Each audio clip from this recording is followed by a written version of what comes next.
아멘. 아멘. 할렐루야. 아멘. 오늘도 우리에게 꼭 필요한 은혜 주실 줄 믿습니다. 자, 여러분 혹시 이런 경험이 있으십니까? 분명히 옳은 방향이라고 확신을 했습니다. 기도도 했습니다. 준비도 열심히 했습니다. 그런데 그 길이 막혔습니다. 그 문이 닫혔습니다. 그 순간 우리는 어떻게 할 수 있을까요? 마음속에 머릿속에 생각이 들어요. 내가 뭐 잘못했나?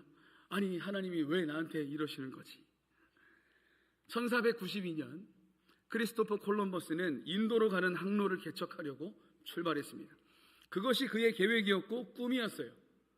스페인 왕실의 후원을 받아서 세 척의 배를 이끌고 출항했지만 그가 도착한 곳은 인도가 아니었습니다. 전혀 예상하지 못했던 땅, 아메리카 대륙이었습니다. 콜럼버스는 죽을 때까지 자신이 인도에 도착했다고 믿었다고 합니다. 그는 자신의 계획이 실패했다고 생각했을지도 몰라요. 아니요, 이걸 인정하고 싶지 않았을 수도 있겠죠. 그런데 역사는 그 빗나간 항로가 인류의 역사 전체를 바꾼 가장 위대한 발견이라 기록합니다. 근데 여기서 이 내용을 보니까 생각해 보게 됐어요. 여러분, 빗나간 항로도 위대한 발견이 되는데 하나님께서 강권적으로 보내신 것은, 하나님이 섭리 가운데 역사하신 것은 얼마나 더 위대할 수 있을까? 오늘 본문에 나오는 사도 바울, 원래 이 전도여행, 2차 전도여행 때 아시아로 가려고 했습니다. 그런데 하나님의 방향을 바꾸신 거예요. 그 방향 전환이 유럽 복음화의 문을 열었습니다. 때로 우리가 실패라고 부르는 것은 하나님 안에서 역사가 되는 줄 믿습니다. 오늘 사도 바울도 그런 상황에 놓여 있었다는 얘기예요. 2차 전도 여행 계획은 말씀드렸듯이 아시아, 오늘날 튀르키예 서부 지역 에베소를 중심으로 한 그 땅은 선교 전략상 아주 완벽한 선택이었습니다. 교통의 요지였고요, 헬라 문화의 중심지였고요, 유대인 디아스포라가 밀집된 곳, 가서 복음 전하기도 좋은. 그런데 성경은 이렇게 기록하는데요, 사도행전 16장 6절 말씀 우리 같이 한번 읽어볼까요? 시작. 성령이 아시아에서 말씀을 전하지 못하게 하시거늘. 아멘. 성령이 막으셨다고 기록합니다. 바울의 계획이 무산되었습니다. 그런데 그것으로 끝이 아니었습니다. 이제 동쪽이 막히니까 북쪽으로 가려고 비두니아 쪽으로 방향을 바꾸니까 이번엔 예수님의 영이 나타나서 허락하지 않으십니다. 동쪽도 막히고 북쪽도 막히고, 바울은 결국 서쪽 해안 도시 정반대의 방향으로 이 드로아까지 밀려가게 된 거예요. 막다른 골목, 더 이상 갈 데도 없었습니다. 그 드로아, 거기서 바울은 밤에 환상을 보게 되죠. 마게도냐 사람 하나가 서서 간청합니다. 마게도냐로 건너와서 우리를 도와달라. 그 음성을 또 하나님의 음성으로 들은 바울은 즉시 배를 타고 출발합니다. 아시아 대륙을 떠나 유럽 대륙으로 건너가는 이 복음의 역사를 바꾸는 중요한 항해가 시작된 거예요. 오늘 본문은 그 여정의 첫 장면입니다. 그리고 오늘 말씀은 우리에게 질문합니다. 여러분, 우리의 삶에 길이 막혔을 때 우리는 무엇을 보아야 할까요? 오늘 이 질문을 통해 말씀 속으로 함께 들어가겠습니다. 막힌 길이 어떻게 열린 문이 되는지, 그 하나님의 섭리를 세 장면으로 우리 함께 살펴봤으면 좋겠습니다. 첫 번째, 하나님이 허락하신 그 길에서 순풍이 불기 시작합니다.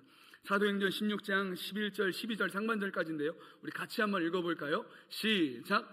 우리가 드로아에서 배로 떠나 사모드라게로 직행하여 이튿날 네아폴리로 가고 거기서 빌립보에 이르니. 아멘.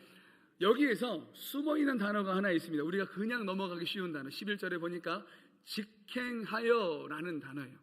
사실 이 직행하여라는 단어는 그냥 곧장 가다 의미로 우리가 해석할 수 있는데요, 사실 이 헬라어 원문을 보면은 순풍을 타고 똑바로 항해하다라는 의미예요.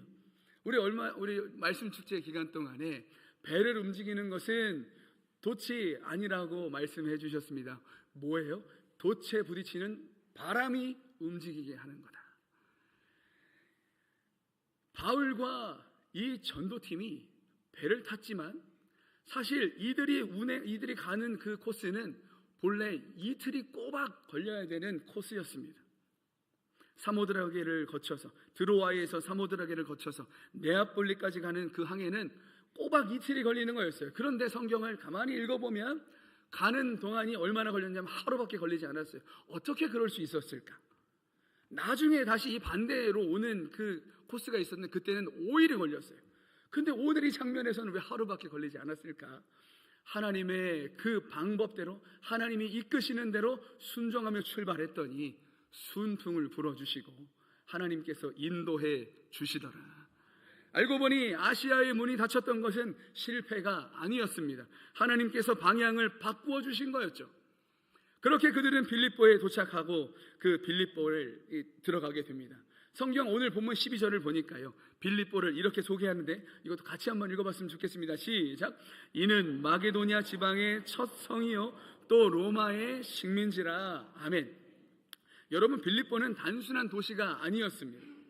BC 42년 여기에서 로마의 역사를 바꾼 결정적인 전투가 하나 있었는데요, 안토니우스와 옥타비아누스가 카이사르를 암살했던 브루투스와 카시우스를 격파한 빌립보 전투가 바로 여기에서 일어났었어요.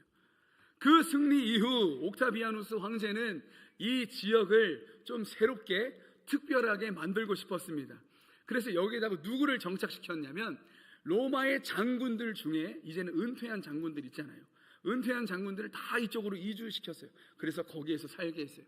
그렇다 보니까 그 지역은 식민지였지만 생활 수준이 아주 높아졌고, 또 로마 정부가 특별히 황제를 통해서 하사한 특별한 법적 지위, 세금 면제, 로마 시민과 동등한 권리를 누렸습니다.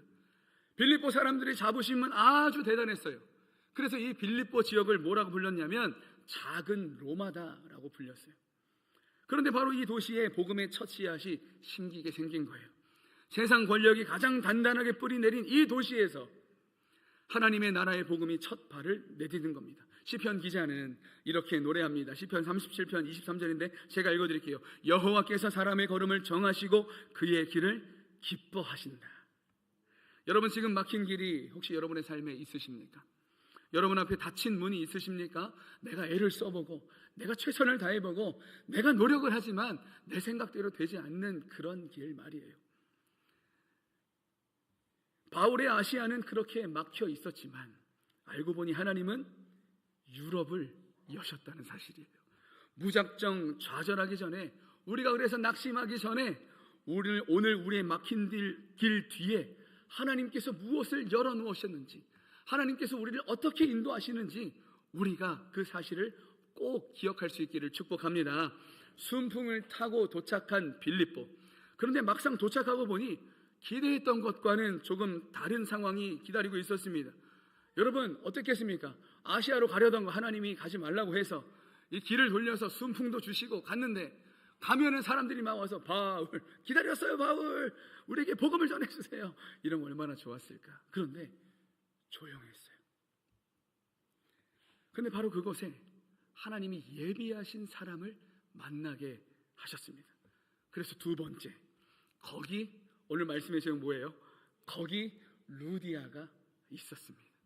본문 13절 말씀인데요, 우리 같이 한번 읽어볼까요? 시작. 안식일에 우리가 기도할 곳이 있을까 하여 문 밖 강가에 나가 거기 앉아서 모인 여자들에게 말하는데. 아멘. 빌립보에 도착한 바울은 사실 안식일에 회당을 먼저 찾았습니다. 이 회당을 먼저 찾는 것은 사도 바울의 선교 전략 중에 사실 하나였어요. 왜냐하면 이방 지역에 가면 이 유대인들이 모여있는 곳이 회당이었거든요. 그러면 사도 바울은 회당에 들어가서 이 율법 중심으로 있던 예수 그리스도의 복음을 모르고 있던 그들에게 예수 그리스도를 전하고 그들이 예수 그리스도의 사람으로 바뀌는 것을 통하여서 선교를 시작했단 말이죠. 그렇게 그는 어딜 가든 회당을 찾아서 거기에서 복음을 전했습니다. 그런데 빌립보 지역에는 회당이 없었습니다. 당시 유대 전통에 따르면 회당을 세우기 위해서는 유대인 성인 남녀 10명 이상이 있어야만 했습니다. 하지만 이 로마의 군사도시 빌립보에는 그 10명이 없었다는 말이에요. 다른 말로 무슨 말입니까? 이 도시는 복음에 아주 불모지였다는 말이에요. 복음을 전하기가 어려웠다는 말입니다. 아무도 없는 땅이었습니다. 그래서 울며 겨자 먹기로 이 회당을 찾지 못한 바울은 어디로 가는 거예요? 성 밖에 강가로 가는 거예요. 근데 여기서 질문이 생기죠. 왜 강가를 갔을까? 산책하러 갔나? 안식일이었는데요. 그게 아니었을 거예요. 이 사도 바울은 13절에 말하는 기도할 곳을 찾아 갔습니다.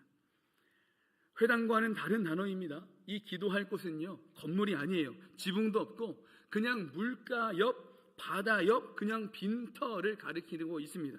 그런데 왜 강가 옆, 바다 옆 빈터가 기도처가 됐을까? 이것은 유대인들의 그 풍습 때문에 그렇습니다.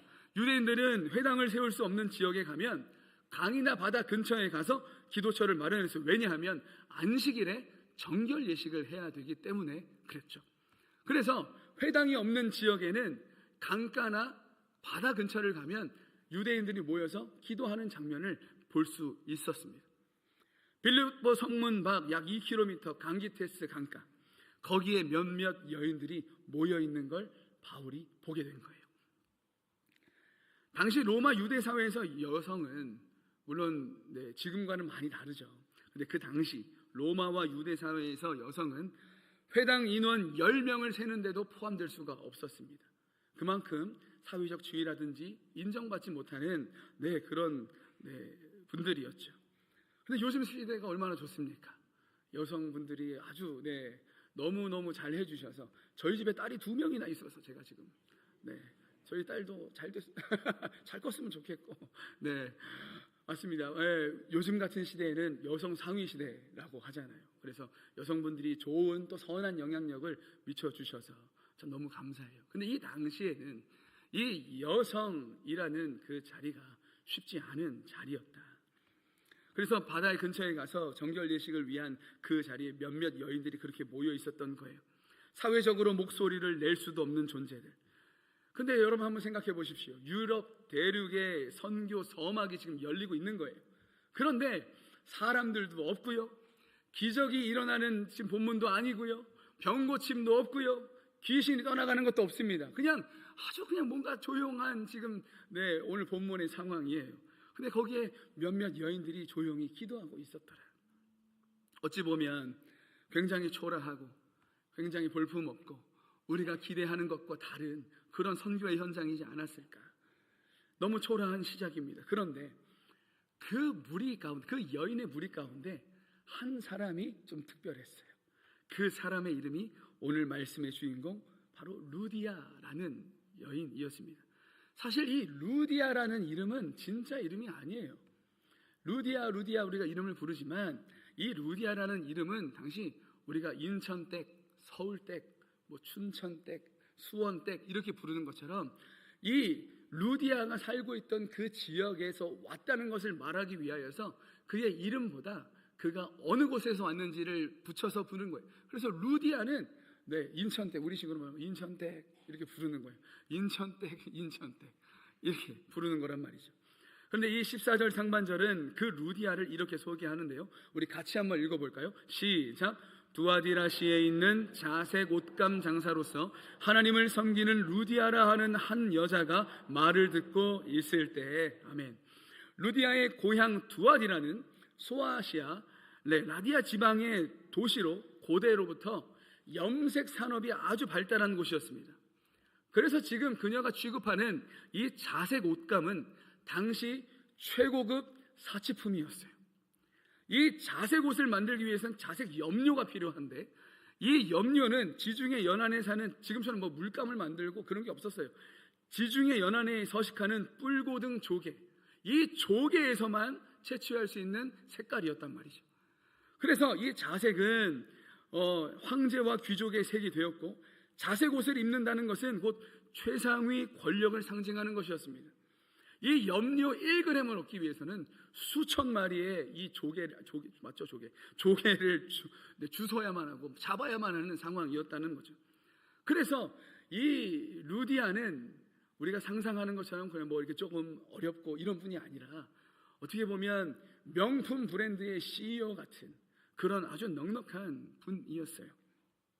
자색 옷감을 빌립보에서 판매하고 성공한 여성 사업가였죠.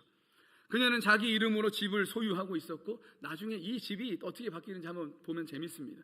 독립적인 경제력과 사회적 위치도 가지고 있었습니다. 그러나 성경은 그녀에 대해 한 가지 더 말합니다. 저를 따라해 주시겠습니까? 하나님을 섬겼다. 하나님을 섬겼다. 하나님을 섬기는 여인이었습니다. 이것은 당시 헬라 로마 세계에서 존재하던 특별한 이 종교인 계층을 또 설명하기도 했는데요. 이 유대인은 아니지만 유대교의 유일신 신앙의 매력을 느껴서 회당에 참석했던 그런 이방인들이 있었어요. 이 계층은 당시 복음 수용성이 아주 높아서 이 사람들에게 복음을 전했을 때 이방인이 개종하는 역사가 많았다고 합니다. 그들은 정말 진리에 목말라 있던 사람이었어요. 하지만 회당이 없었기 때문에 이 루디아는 강가 기도처에 밖에 있을 수밖에 없었죠. 루디아는 겉으로는 모든 것을 가진 것처럼 보였습니다. 사업도 잘 되고 집도 있고 지위도 있었습니다. 그러나 황실에 입힐 자색 비단을 다루는 손이었지만 정작 그 손을 누가 붙잡고 계시는지 아직 몰랐어요. 예수 그리스도를 만나지 못했으니까요. 그런 루디아가 그 강가 기도처에 나와 있었던 거예요. 그리고 거기에 사도 바울이 회당을 찾다가 찾지 못하고 바닷가로 가서 거기서 만난 거예요. 거기 루디아가 있었습니다. 여러분 한번 생각해 보셨으면 좋겠어요. 이게 우연일까요? 바울의 아시아 선교길이 막히지 않았다면, 드로아까지 밀려가지 않았다면, 환상을 보지 못했다면, 빌립보에 오지 않았다면, 회당이 없어서 강가로 나가지 않았다면 이 루디아는 절대 만날 수 없었을 겁니다. 막힌 길과 닫힌 문의 연속이 만들어낸 이 만남의 실상은, 진짜는 바로 처음부터 하나님이 계획하신 섭리였는 줄 믿습니다. 잠언 기자는 이렇게 말합니다. 잠언 16장 9절, 우리가 좋아하는 말씀이기도 한데 함께 읽어볼까요? 시작. 사람이 마음으로 자기의 길을 계획할지라도 그의 걸음을 인도하시는 이는 여호와시니라. 아멘. 우리가 계획하고 우리가 아무리 노력해도 진짜 길은 우리 하나님께서 인도하시는 줄 믿습니다. 그 하나님이 선하시기에 인도하시는 길이 내 기대와 달라도 우리는 괜찮아요. 왜요? 하나님이 내 삶을 이끌어 가시는 좋은 분이기 때문인 줄 믿습니다. 자, 그런데 여기서 두 사람이 만났다고 해서 다 끝난 건 아니에요. 자동으로 복음이 전해지는 것이 아니라 마음이 열려야만 했습니다. 사도 바울은 이 루디아에게 복음을 전했지만 오늘 말씀에 보니까 중요한 표현이 하나 숨어 있는데, 이 마음을 열 수 있는 것은 바울도 루디아 자신도 할 수 없는 일이었어요. 그래서 셋째, 하나님의 섭리 가운데 어떤 일을 하셨는가? 마음의 빗장을 하나님이 열어주셨다. 오늘 말씀에서 중요한 내용입니다. 본문 14절 하반절인데요, 우리 함께 읽어볼까요? 시작. 주께서 그 마음을 열어 바울의 말을 따르게 하신지라. 아멘. 여기서 이 중요한 단어가 중간쯤에 있는 열다라는 단어예요. 열다. 이 열다라는 단어는 디아고이노라는 단어를 썼는데요, 이거는 그냥 조금, 제 목이 쉬어가지고 어떻게 삐사요? 조금 연 게 아니에요. 이 문을 열다 할 때 이 열다라는 이 단어는 아주 활짝 연 상태를 말합니다. 닫힌 것을 확실히 개방한다는 의미가 바로 여기서 열다라는 거예요. 꽉 잠긴 이 마음의 빗장을 완전히 제쳐버릴 수 있는 건 우리가 할 수 없죠. 바로 주님께서만 하실 수 있는 줄 믿습니다.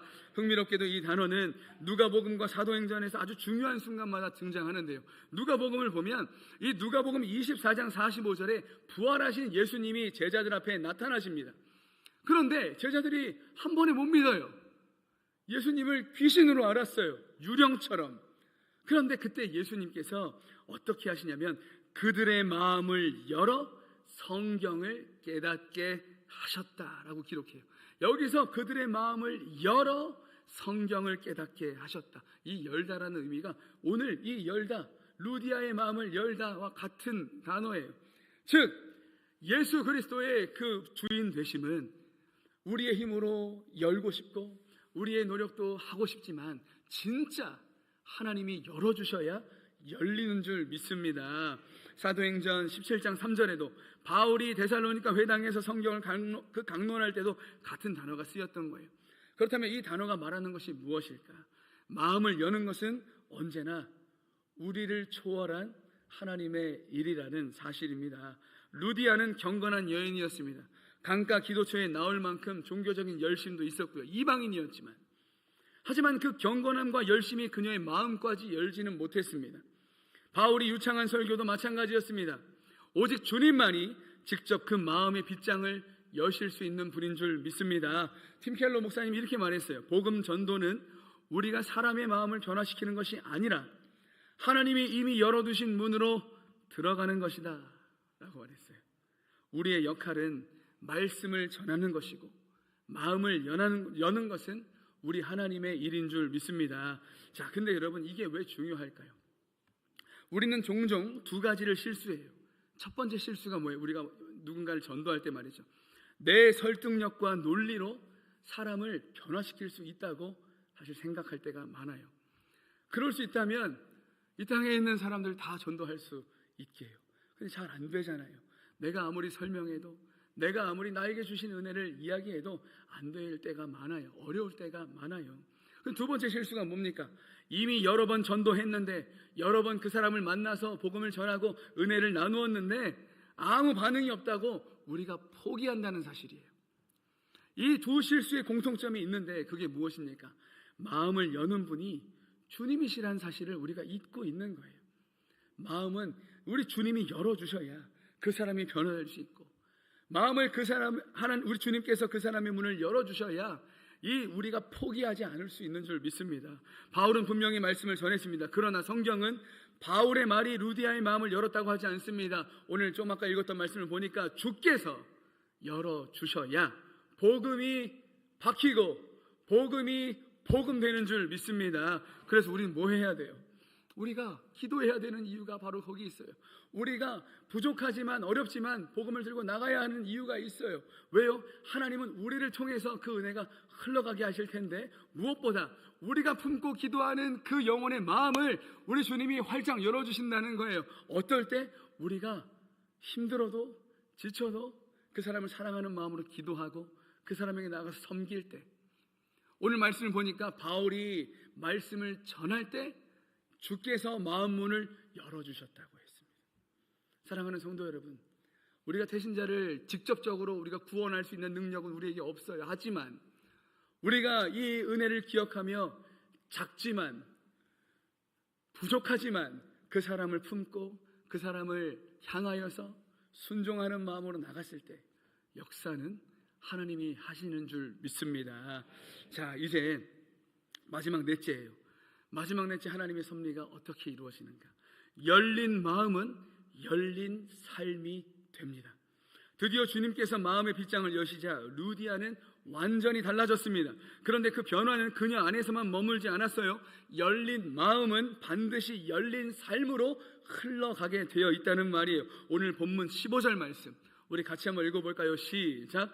그와 그 집이 다 세례를 받고 우리에게 청하여 이르되 만일 나를 주 믿는 자로 알거든 내 집에 들어와 유하라 하고 강권하여 머물게 하니라. 아멘. 루디아의 반응이, 즉각적인 반응이 두 가지가 나왔습니다. 첫째, 그녀와 온 집이 함께 세례를 받았어요. 믿음은 공개적인 고백을 요구합니다. 그리고 그녀는 그 은혜를 혼자 담아두지 않았습니다. 여기서 말하는 가족은 식솔 뿐만 아니라 노예까지도 포함해요. 그 집에 있던 모든 가족들, 모든 노예까지 포함해서 그 사람과 함께 복음 안으로 들어왔습니다. 고넬료의 집도 그랬고 빌립보 간수의 집이 그랬듯이 초대교회의 복음은 개인을 넘어 가정을 변화시켰습니다. 그 변화된 가정이 교회를 이루었고 교회를 통해서 그리스도의 복음이 만방에 퍼지게 된 줄 믿습니다. 둘째, 바울 일행을 강권하여 집에 머물게 했습니다. 여기서 강권하다는 표현은 단순한 초대가 아니라 거절할 수 없도록 붙드는 것을 의미해요. 이게 무슨 말이냐면 루디아는 자신의 집을, 자신의 자원을 복음을 위해 기꺼이 내놓았다는 말입니다. 그 결과가 어떻게 됐을까요? 이 루디아의 집이 유럽 최초의 교회, 빌립보 교회의 시작이 되었습니다.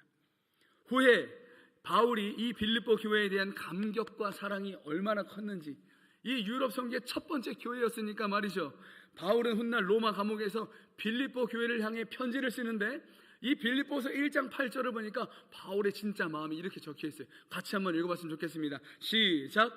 내가 예수 그리스도의 심장으로 너희 무리를 얼마나 사모하는지 하나님이 내 증인이시니라. 아멘.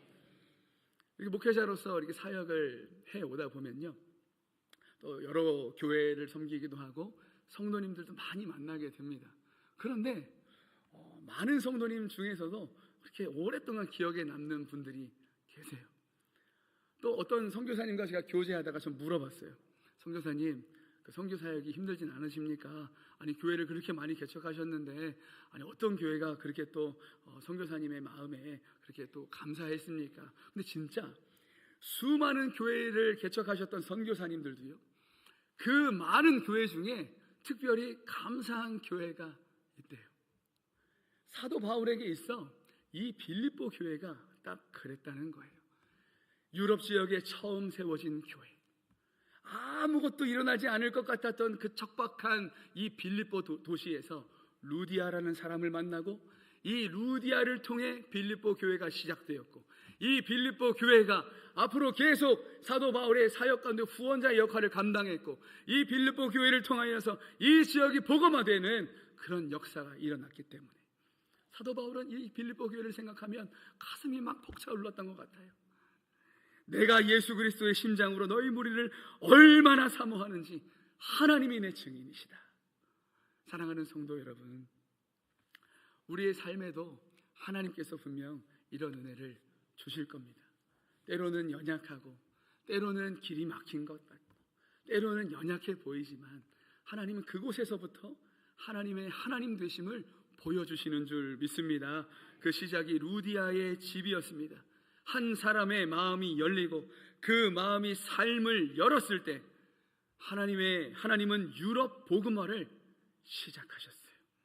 존 파이퍼 목사님은 이렇게 말했습니다. 하나님은 항상 우리가 보는 것보다 훨씬 더 많은 일을 동시에 진행하고 계신다. 하나님께서 바울의 모든 사역의 방향을 틀어주시고, 또 그 가운데 이 루디아, 바울이 서로 다른 자리에 있었지만 서로 가까워지게 하셔서 만나게 하시고, 결국은 그 구원 복음의 역사가 흘러가게 하시는 하나님의 사역. 루디아의 강가에서 하나님은 루디아 한 사람의 구원만 진행하고 계신 것이 아니었습니다. 유럽 전체를 바라보시고 그 복음화를 동시에 시작하고 계셨는 줄 믿습니다. 이제 말씀을 정리합니다. 오늘 본문을 다시 한번 정리했으면 좋겠어요. 아시아의 길이 막혔습니다. 환상을 보았습니다. 빌립보의 우여곡절 끝에 도착했어요. 회당이 없었습니다. 바울이 강가로 나갔습니다. 그런데 거기에서 루디아를 만났습니다. 하나님이 그 여인의 마음을 여셨습니다. 하나님이 그의 삶도 여셨습니다. 그리고 그곳이 루디아의 집이 교회가 되었습니다. 모든 것이 다 연결되어 있어요. 막힌 것들의 연쇄가 결국 열린 것의 기적이 되었다는 사실입니다. 사랑하는 성도 여러분, 여러분의 삶에 막힌 곳이 있습니까? 내가 지금 힘겨워하는 문제, 내 앞을 그냥 숨막히도록 막고 있어서 내가 방법을 찾지 못해서 괴로워하는 그 문제가 있으십니까? 혹시 내가 하나님의 일을 잘 해보고 싶은데 강가처럼 초라하고 외진 곳에 혹시 서 있고 계시진 않습니까?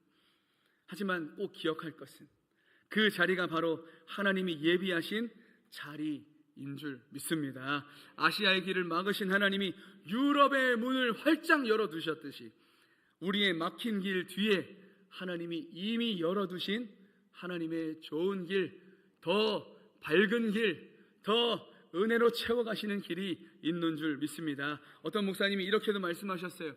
하나님이 당신의 계획을 허락하지 않으실 때는 하나님이 더 좋은 계획을 가지고 계시기 때문입니다. 사랑하는 성도 여러분, 오늘 이 자리에 오신 것은, 우리가 이 자리에 함께 모여 있는 건 사실 우연일까요? 우연은 아닐 거예요. 굳이 노사연 가수의 만남을 부르지 않아도 우리의 만남은 우연이 아닙니다. 이 땅에 수많은 지역이 있고 수많은 교회가 있는데 오늘 이 시간 우리를 이 갈보리 공동체로 모이게 하셨다는 것은 하나님의 정말 세밀하신 은혜이고 하나님의 강하신 능력이고 하나님의 완전하신 섭리인 줄 믿습니다. 우리 옆에 분 보고 한번 말씀해 주시죠. 당신이 있어 기쁩니다. 당신이 있어 기쁩니다. 맞습니다. 하나님의 섭리 가운데 우리를 모아주셨기 때문에 우리가 함께 한 가족이 되고 지체가 될 수 있는 거예요. 오늘 이 자리에 오신 것 루디아가 강가에 있었던 것이 우연이 아니었듯이 여러분이 오늘 이 예배 자리에 있는 것도 하나님의 완전하신 섭리 그 타이밍 속에 우리가 있었는 줄 믿습니다. 하나님은 오늘도 우리의 각자의 이름을 아시고 우리 각자의 강가로 찾아오십니다. 막힌 길 앞에서 이제 낙심하지 마십시오. 마음이 힘들 수는 있어야 하지만 낙심하기 전에 오늘 말씀을 한번 다시 기억해 봤으면 좋겠어요. 그 길을 막으신 분이 더 좋은 길을 열고 계신다는 사실. 초라해 보이는 강가에서 실망하지 마십시오. 거기에서 하나님의 예비해 두신 그 만남이 기다리고 있다는 사실. 그리고 오늘 이 말씀을 통해 마음이 활짝 열렸다면 루디아처럼 망설이지 마십시오. 그 열린 마음을 삶으로, 가정으로, 이웃으로 우리가 눈물로 기도하는 태신자들에게 흘려 보내십시오. 그래서 우리의 삶의 모든 길 위에 진짜 하나님의 역사, 순풍도 불어주시고 만남의 축복도 열어주시고 내 삶 속에 하나님의 은혜로 채워가시는 그 은혜가 있기를 축복합니다. 그리고 여러분의 집이, 저와 여러분의 삶이 이 시대의 빌립보 교회가 되어서 온전히 하나님 역사하시는 복된 하나님의 은혜, 그 깃든 가정과 교회가 될 수 있기를 주 예수 그리스도의 이름으로 축복합니다. 축복합니다. 아멘. 좋으신 하나님께 모든 영광 올려드리겠습니다. 감사합니다.